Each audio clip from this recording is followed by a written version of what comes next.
پاکستان کی وزارت تعلیم کے ایک بڑے منصبدار وفاقی سطح کے شخصیات تشریف فرمائے، میں وہ کہیں گی تو میں مجلس کے بعد انہیں نام بھی بتا دوں گا، میرے ساتھ حج کے سفر پہ تھے. مجھ سے کہنے لگے کہ ہمارے ہاں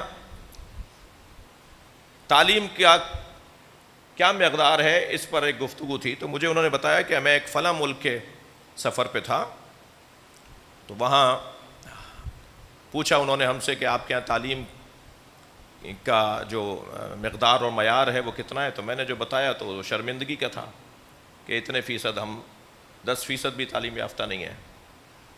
انہوں نے کہا ہمارے یہاں 92%، 92% ہمارے یہاں تعلیم یافتہ ہیں. تو اب میں تو شرمندہ ہی ہو رہا تھا. تو اچانک ہماری گاڑی ایک سگنل پر رکی، تو ایک مہتر جھاڑو دینے والا، روڈ پہ جھاڑو دینے والا، اسے انہوں نے کہا ہماری ایک بات سنو گے، ہم سے بات کچھ سنو گے. وہ قریب آ گیا. تو جب اس سے پوچھا گیا تو وہ اعلیٰ تعلیم یافتہ ایک بندہ تھا.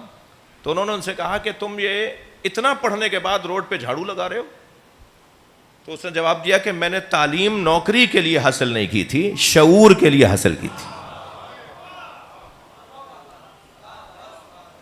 تو ایک طالب علم ہوتا ہے کہ اپنے والدین کو راضی کرے، ایک طالب علم ہوتا ہے کہ وہ ڈگری حاصل کر لے، ایک طالب علم جس کی سوچ، جس کی نیت اعلیٰ ترین ہوتی ہے، وہ کہتا ہے نہیں، والدین، نوکری یہ تو کوئی میرے لیے کہ وہ خوش ہو جائیں اور ان کو میں راضی کر لوں، میری مراد جو ہے وہی پہنچ رہی ہے. میں والدین کے خلاف بچوں کو نہیں کر رہا، بلکہ والدین کی مضبوطی کے لیے بات کر رہا ہوں. وہ نیت یہ ہوتی ہے کہ تعلیم حاصل کرنا ثواب ہے اور عبادت ہے. اگر طالب علم 2 رکعت نماز کو ثواب جانتا ہے، اگر طالب علم ماتم کو ثواب جانتا ہے، اگر طالب علم مجلس کو ثواب جانتا ہے، اور وہی طالب علم کہے کہ کلاس میں جانا بھی ثواب ہے، اسکول جانا بھی ثواب ہے، یونیورسٹی جانا بھی ثواب ہے، تو پھر وہ وہی طالب علم ہے کہ جس کے پیروں کے نیچے فرشتے پر بھیجاتے ہیں. پھر وہی طالب علم ہے کہ جو اگر مر جائے تو طالب علمی کی راہ میں، حصول علم کی راہ میں مرنے والے کو پھر معصوم شہید بولتے ہیں. پھر وہ طالب علم معمولی طالب علم نہیں ہے. اب جب اس کی نگاہ میں یہ ہوگا کہ میں علم اس لیے حاصل کر رہا ہوں کہ عبادت ہے، اللہ کی رضا ہے، معصومین کی رضا ہے، قرب الہی کا سبب ہے، ثواب ہے علم حاصل کرنا، تو پھر یہ کوششیں بھی اسی کے مطابق کرے گا.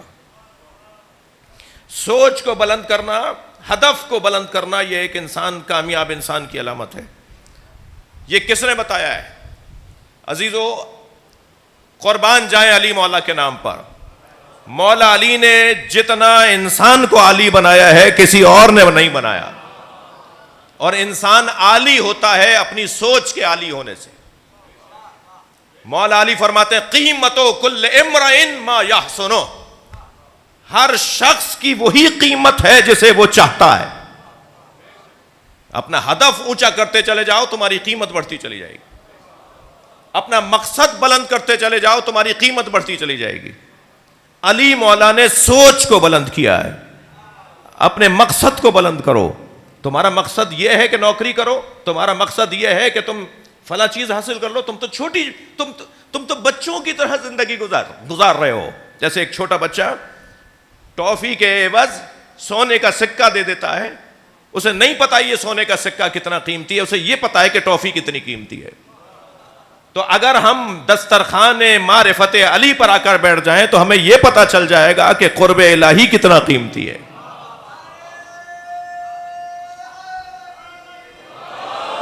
آپ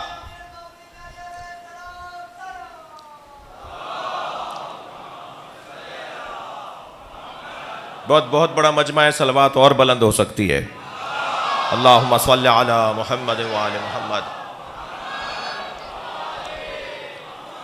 میں ایک منزل اور آگے اسی وادی کے اندر ایک قدم اور آپ کے ساتھ چلنا چاہتا ہوں.